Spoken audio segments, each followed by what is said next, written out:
భార్యాభర్త ఏకమైన తర్వాత దీన్ని నమ్ముకొని 20 ఏళ్ళు 25 ఏళ్ళు తన తల్లిగారింట్లో పెరిగిన అమ్మాయి నమ్ముకొని ఒక అమ్మాయి నీ దగ్గరకు వచ్చిందంటే ఆ అమ్మాయి పెళ్ళైన సంవత్సరం ఒక 6 నెలలు 3 నెలలు బాగుంటారు.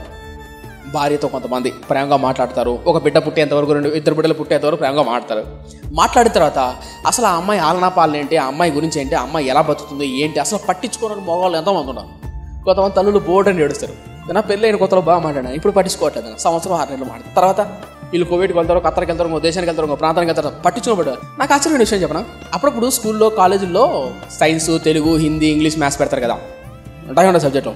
ఇంజనీరింగ్ సబ్జెక్టులకు వస్తే మెకానిక్ ఇంజనీరు, ట్రిపుల్ ఇంజనీర్ అంట, ఎలక్ట్రానికల్ ఇంజనీర్ అంట, సివిల్ ఇంజనీర్లు అంట ఉంటాయి. ఇంత చదివి కట్టుకున్న భార్య మనసు, కట్టుకున్న భర్త మనసు చదవలేకపోతే ఏం ప్రయోజనం?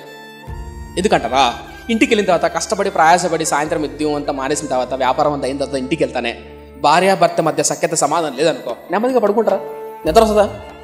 ఎప్పుడెప్పుడు ఇంటికి రావాలా, ఎప్పుడెప్పుడు నా భర్తతో, నా భార్యతో, నా బిడ్డలతో సమయం గడపాలా అనే విధంగా ఉండాలి కుటుంబం.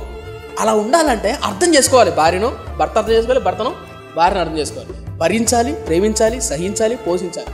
అది కుటుంబంలో ఉండాల్సిన అద్భుతమైన ప్రేమ.